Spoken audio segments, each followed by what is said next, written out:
tuline Isma Olaxess jajja ichuli nsonga za mawulire zikutte wansi ne waggulu Isma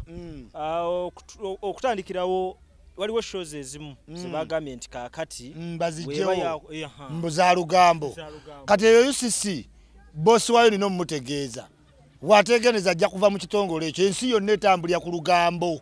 Olugambo lina lutusenga luyina engeri gye litawanya. Lugambo Germany hitira okuwamba ensi luki Napoleon yawambisa abayitale Europe Lugambo nti encha waliyo golodi ngenda baba propaganda lwe luki so toiza government nogenda kujjawo Lugambo kati abaweza focus nabo mwabajjewo nato Lugambo lukoze focus batugambe egenda tonyanga erimu ebiduduma neta tonya si Lugambo olwo luba Lugambo leka tolwamwe mulukoze mumbera nti kisoka mwambala bubi twambala tutyo bubi zino sinika zoyitembi pale abawala batya bajire mu ovulo tivyo giyise chachi obudde bwe mulimu bukyamu musana sawa nyaza kiro lwaki mutuwe ensonga lwaki anti abato baba bebase oyina binary search nti abana Uganda sawa nyaba bebase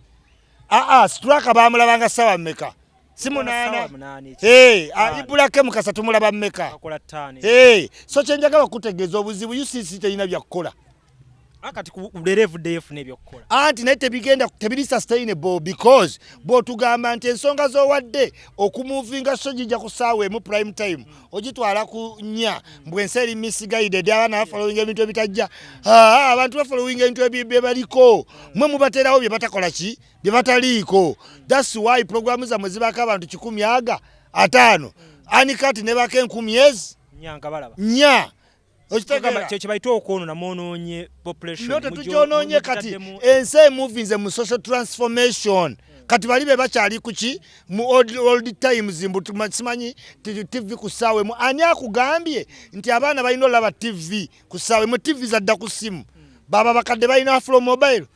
ne industry yenyini mujononye ate tujononye tutiya bwetu abayimbi kiso bazimba mu bakubye buli muyimbi agamba mbuno ayagala fe tumuzimbe yatubulirako nga jjo kuyimba yatutegezaako tuli bakozi be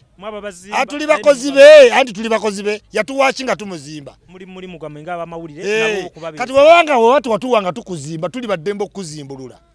yes ate watuwanga tukuzimba gwe bakuwa ku mulembe guno kyalisenga mu abazimbuludde nnyo dhani okuzimba era betuzimbuludde betaago zimbulule esubya kadde balijja kuki kukasoya ne batekako pya tuli ku masubi mapya liani voice lyeri esubye pya kapeke subi pya Victor Cruz pya Andre tetujja kuleta subi kadde kati gwe subi kadde ojja gamba banzimbuludde si kyekyo wabula atenga liya mu voice atwebaza kumukola ki kumuzimba bwe tutowe tuli tetuli baganda baabwe ndi tulina okuna chalinga ebbanga so kituteeka wakati enembeera eriwo kituteekawo abayimbi abamawulire then ne audience gye tukolera kituteeka nti abamawulire n'aba bloggers tusigale tuli ba Luganda ne mu unity mwatulaba mu kooti siri apo ni bayimbi kubanga bo be batono mweno subject they are the smallest component be batono amawulire gayinza osigalawo wadde nga toyimba okiwulira bagadde wa mawulire ebivulu tebabigala tetukola mawulire so omuyimbi yeetaaga omuna mawulire it is better no kitegeera buki bulungi nti omuntu waba akuzimbye 97% ate sirito ziyombera kuba ne 97 tewamusasula yes kakati era abo batugambira abamu be bagalidde shows zaabwe ne ba Isma Olaxess abadde babira ku shows ezo mugenda kulyawa afe tuli dynamic so bagaddewo zaabali morning breeze zikola ichuli yalinga lwa kimuli kiri mu lwazi namboze batuloso otulawo nkutidde ate nga yaleese kiddawalime party tu abantu bakyamuwulira madamu teacher madamu teacher bamulumba anti filimu nejjanga ya masasi nti ate bbawanga ate nakuba omubbi tututututu ne bagwa ku madaala tututututu tatulaga nno muntu yagwa naye teacher waleese sitole kiddawalime Situ Electronics batunda ebikozesebwa eby'amasanyalaze okuli solar panels osobola basaba flat screen ya size yonna osobola okubasaba akuuma akokya emberenge oba akafumba emberenge kwegamba erina kalonda w'amasanyalaze bamuyina bano bali ku Hanifa Towers mu kibuga downtown oba osobola nonya ku namba y'essimu eyo yeri ku WhatsApp ate era gy'osobola okubanga okubako so gwe muganda wange ali eyo nga bulijjo onoonya wawo osobola okugulira ekyamasannyalaze kyonna eri famire yo yesaawa obeere nga weeyuna abakisitu electronics bakuwe sola ku bbeeyi yonna sente entono size zonna ey'ettaala 2 ey'amataala 10 kwegamba esobola oyakisa ennyumba ey'amaka mu kyalo eyo bonna basobola okubanga bazikutuusaako banoonye ku namba y'essimu eyo gy'olaba essimu ennyangu ennyo saako ne Kwanifa Towers mu mbeera y'emu n'enkutegeeza Nalongo Bridals ate ye akuwe gown ennungi mu kiseera kino ng'emikolo gikutte wansi ne waggulu ojja kugenda ku City Mall downtown naye ate era mu mbeera y'emu osobola omunoonya ku namba y'essimu eri awo wansi naye eri ku WhatsApp Nalongo Bridals akuwe byonna byakalonda w'omugole okulabika obulungi ku lunaku lwe olw'embaga kwanjula byonna bu parties we buti Nalongo Bridals then Ziwa and Sons ye abiringa ata ku supplying ebikozesebwa mu kisenge kyo kirabike bulungi nnyo asangibwa ku Mukwana Arcade then naye namba z'essimu we ziri awo mpola ate asobola okubanga naye akolera delivery gowa hotel masomero wonna abantu ba bulijjo mu bisenge byammwe musobola okubanga mumunoonyaako ate nammwe ebintu byonna bifaanana bulungi nnyo kwe tuteeka omukyala Mariam Massa mukyala muyimbi mukyala muzadde ensonga z'abaana azitegeera nnyo ku YouTube Mariam for Children ku Facebook Mariam Music Sozo Properties ye agule ebintu ebikozesebwa mu bulamu bwa bulijjo nga bikyali mu mbeera nnungi nnyo osobola okumenya ku bintu ebikozesebwa mu maka gaffe ebintu ebikozesebwa mu gym restaurant osobola okuteekamu properties ng'amamotoka amataka byonna Sozo Properties asobola okubanga abikugulako musanga Kireka Kamuli Road naye namba z'essimu we ziri awo wansi. Isma mu mbeera twogerako katono ku mikolo egigenda mu maaso abantu balabika beenyigidde mu ky'okuwasa kati n'okufumbirwa twasoose ebirabo bye bireesemu kati embeera omuntu agaba mmotoka eya buli kikempya n'enkadde ate zirusi teziba zammwe omanyimu ebirabo byammwe byonna bya kiyaye oli akwata omugaati gw'otira ofu n'agenda ng'ateeka mu buntu ne bapaakinga n'olaba obuntu obungi nga babusibe bulungi kumba aleesa otira ofu olubika ye okupakeginga mulina kulungi n'okwewola emmotoka ku payini agenda okugula emmotoka abatunze emmotoka ne bangamba negamba ku bayimbi bano basusse okulinnya emmotoka zaffe uba bagule ne mbasoma lisiti otuvaamu nga banyiigira kati onyiigira messenger don't shoot the messenger kyogamba kino ekyo wadde beewola emmotoka kiteeka waffe abatannawasa obutannawasa kiri bwe kiti nti weetegeke kuba gye tugenda mu nsi eri anti oba tosobola bajja kukugabira kuba kati okuwasa kuli either way bakuwasa oba owasa kati gwe olinza olaba bangi abalabika nga be bawasa naye nga be bawasizza byonna anti ensi eri mu social transformation omukazi alina ssente waba akwagala ki ekimugana okutwala byebyo struggle yaggwawo bintu byakulya masappe kulaga nti ensi eri mu mirembe ate bleeding okola embaga mu mulembe gw'obote wano nga tukola embaga tulya tutunula tuti sawa yonna gatokota naye kati mmwe muli ku maato eno musiba buguwa bwangatto abaali bagenda entebe mutereeza ngoye z'abametroni twabavaako naffe ne tuwumula ebuloba olwanyisa Besigye boote bw'obeera kati Besigye yakomyewo tuyinza omufunira omulala mulwanyisa ono yamala yawummula ewa Nubiani ye best man ewa Banjo man ye buli we mulaba ye best man omwana oyo yeyagaliza n'oba best man ebumulemu wa Mickey Wine Nebale Isma lero onakakkana mukko just omwana ono obeere ng'oyongera omutegeera kati mutegedde kati nti ayagala nnyo emikolo ogwa Mickey Wine yaliwo Banjo man waali wiiki ejja tuli kugwa Edi Mutwe okimanyi nti beewadde ebintu beewadde embaga toziraba Nubiani yali agenda wasa embaga oyo ng'agijjeewa kino ekiseera mwali mumusibidde kiseera kinga ekirala abadde alinda kinga ayimba bamala sibawo nsi n'awasa nga yamulema nga ayimba ate agikole nga basibyewo yali kitalya anti ate nekulema nga oyimba ate n'ogikola ng'ova ekitala abasasula bamusasuliddeyo kutidde lujja gwe tolaba bintu amma ate afuna mu struggle machete ng'oli kitalya manyo ojja kundaba mu bulumi kituufu naye ngenda kukulabula n'olippira etokota bano bali eno embaga yaggwa Ssennyonyi Kosase mukazi Lubuto Lyato Mbaga gw'olyawo Mickey Wine embaga ezaali zikonye neyanyanze yakona emyaka 2 yagimala gwokyali bantu bali mu struggle naawe bali mu ndala fe abamanyi gye tulimu ffe tuli mu struggle nammwe tuvuga ki bali balina hama amadika bagira ate obwo budde bwani bwa musabba naye manyi Isma olunava mu kkomera ogenda ssala eddiiro manyi kati yenkola ebeera wano nga nsala kyolaba nga nekkomera lyennyini ke nagenda ku nuupu yebitawaana gye nagwamu nakyalira principal wammwe ko obusajja katukutesitingemu ne nga nze alindaba ku nuupu kandekeyo bakaye naye ng'era nagenda tena kye bankola ge mazima tebana kye bankola nayitayo nembaluwa zange nali tuteyo ebbaluwa zange nakola ofiisi kati pulezidenti asobola oyita pulezidenti muno opposition natuukayo tebampisa bubi ge mazima basobola orespectinga ichuli ate nange nembawo ekitiibwa wadde nga tuyinza okugungana nate tetuliwo kwetuusaako bulabe olwakubanga era oyinza olaba fulufigo oyinza obutamutegeera nate muntu mwangu nnyo okitegeera olina muyiga buyizi mu kodi mwakola ki mwatambulira wansi wooziyiga mubeera bwe muti naye kirungi nti ayagala nnyo ekituufu kati waafunamu okulimba akyajinga ki nange nze amaloboozi gange manene nyinza oba nnyumya bunyumya mutalooza nnyomba okitegeera naye nga at the end of the day favors ziri mbantu ffe tudza mbantu nze sirina nnyo kintu kyenkola nesitaza mbantu mpa abantu emirimu oneddeire nembasasula ate newe bansanga era mbamu ne kasente siringa bakaye mbaako ekyokuddiza abaki abantu ate nze era omuntu mulaga nti byansi ndi essowaani y'emmere emu ne mu nnyumba nsula ku kitanda kimu ate kasayidi kamu ekyajamisi yakinjigiriza mwebaza nnyo ajamisi yali musajja wa maanyi nnyo mu musango gwange naye wadde nga teyaliwo fizikali naye yanjigiriza nti mu nsi ne bwolaba olubiri lutya osula mu kisenge ki lujja oli essowaani y'emmere ki newe bakuyita ku mikolo mingi lujja ne bakulinaanya empombo olyako mmeka lumu olusi tolumalalawo mu buliri weebakawa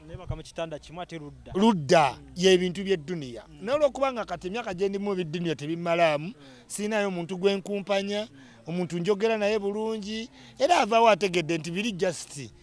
firimu z'amasasi ze tulimu naye nga nze ng'omuntu I'm a humble person ndi law abiding ndi God fearing siinaamu kwepanka kwonna ndowooza kye kitufudde ab'ettabbo kakati engeri gy'oli pulezidenti w'ababulooga ku mulundi guno ndowooza lumbu yagenda beera yeewamba n'amala n'akomawo baatugamba nti makomera gonna ettake teyaliiyo abanuupu bennyini bagakebera gonna teyaliiyo kati bwe yamaze ova eggulu n'addayo ettake byagana nebyo ebituufu omusajja abadde wano gwakolaga ekyagi shiiti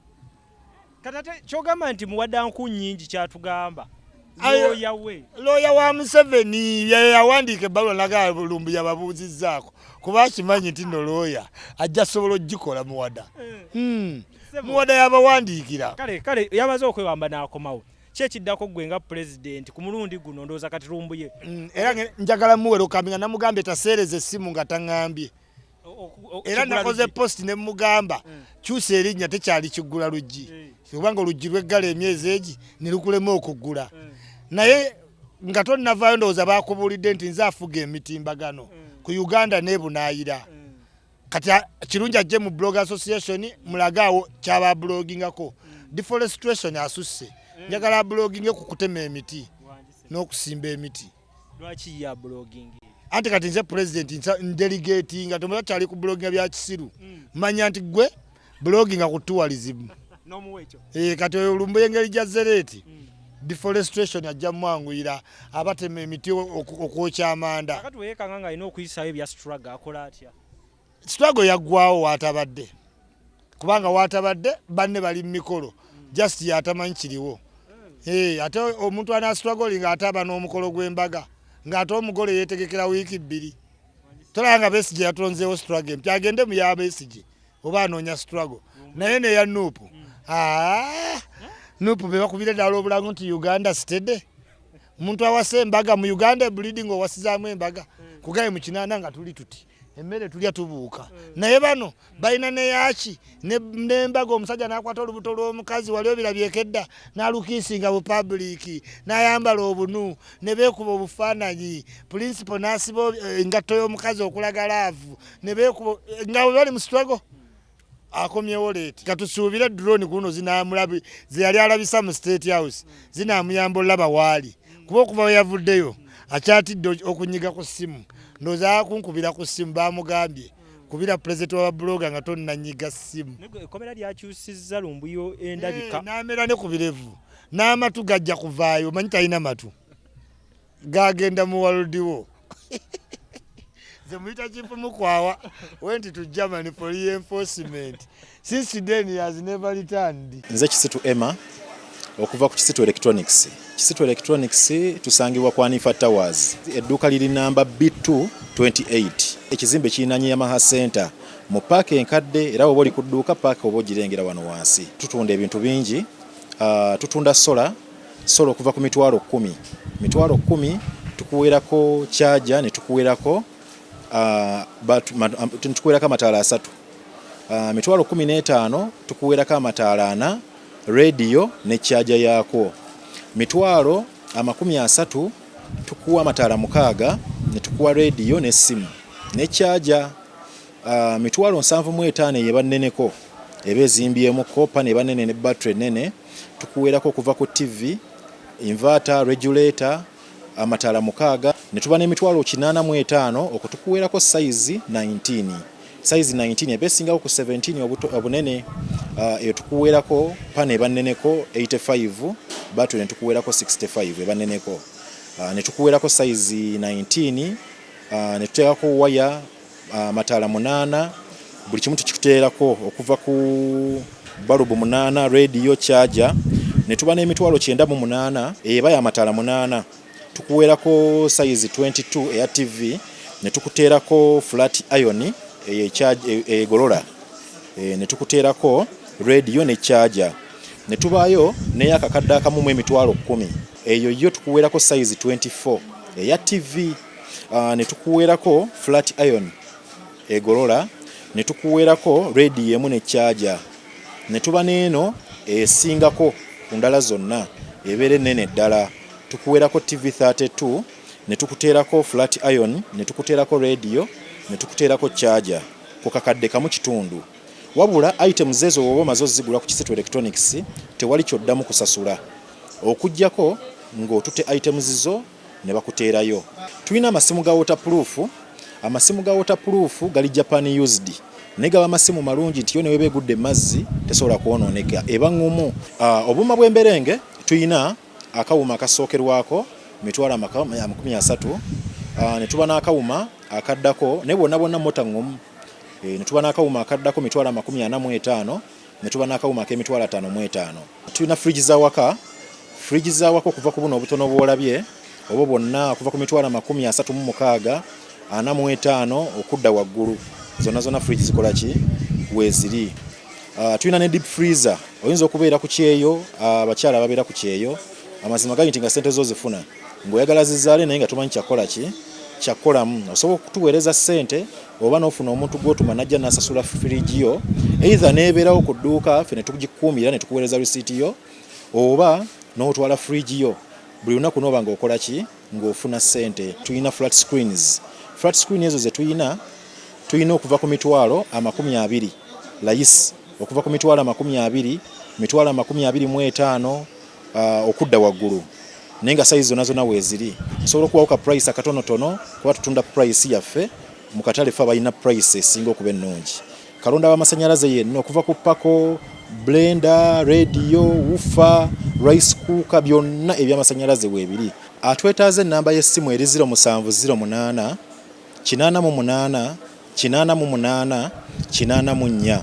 Enamba ku WhatsApp kweri osobola obuuza buli kimu kyoyagala nitukola ki ne tukuddamu. Ku Kisitu Electronics tukwatibwa ku muntu wa wansi. Osobola okujja ng'osasulako mpola nga wotwala risiiti zo womalayo n'okola ki n'otwala. Tetukuwa bbanga kuba buli omu alina enfuna ye. Bw'oba osobodde okusasula omulundi ogumu kiri beta naye oba tosobodde sasula mulundi gumu osobola okusasulako mpola bw'omalayo n'okola ki n'otwala. Are you interested in upgrading your sleeping and bathing experience? Then Ziwa & Sons is the right spot for you.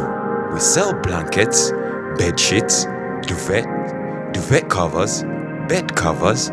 mattress protectors, mosquito nets, wardrobe, or closets. towels, bathrobes, pillows, traveling pillows, cushions, shoe rack, dyeing rack, and ironing boards. Buy all your favorite products online with comfort from your office and workplace, home, hostel, at a go from our website www.ziwaansons.com and have it delivered to your doorstep. Call us on 0705 364 749. Ziwa and Sons, where comfort and luxury is a pleasure.